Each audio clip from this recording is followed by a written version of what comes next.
what a lot of people don't understand is that the exposure to something spiritual, right, that expresses, well, okay, the exposure of some new information about like the Bible or about religion or about social constructs, they coincide with sexual behaviors and activities that get released into the zeitgeist because they all are connected, right? Now, understand this, some people are line holders. Once things hit critical mass, you can be an average person and be able to do the same things that you probably don't even know that are being done by people behind closed doors on the highest level of society on some Diddy party type of shit. And you may still fully feel fine in the concept of feeling secure in like your relationship with God or something along those lines, right? But the issue is about your conscious awareness of it and how those things get integrated. So if we're looking at just memes on social media from a sexual perspective and just on the zeitgeist level, right?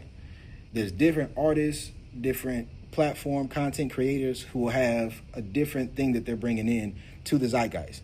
Now, there's a good and a bad to everything, right? If you're in certain groups, once you cross certain lines, now you're in a different group. For certain groups, you've already been past certain lines and you're going back. So then you're a line holder, right? So like things that are big in the algorithm right now is like cougars, like niggas making content about fucking with old ladies, right? All right, be there for the widowed, right? We got stuff about loving hoes. That's already been out, but we got to bring it back a little bit stronger, right? That's something that Drake was one of the ones to really push that into the algorithm, right? They got women eating booty. That's another one that's jumping up into the algorithm a little bit more right now. Spitting in mouths was just in posts. It wasn't in videos as much. You know, that might be a little bit on the line. Right now, I'm trying to bring a couple things in myself, right? Christian BDSM. I wouldn't be bringing in, you know, blurred or black nerd BDSM shit and kink shit. Not at all. But most of the ones who do are already like full-on sex workers, right? So, you know, that's different. And then we got, what else we got in here?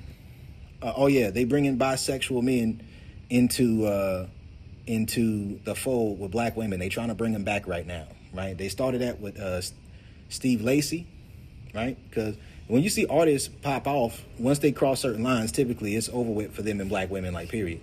So sometimes over with them with black people at all. So even like if you notice and people be like, oh, why do you know this? I have to know. I'm Coach Brody. I have to know, right? So you'll see people, they'll go over to the other side and then they don't date black. They're dating white guys.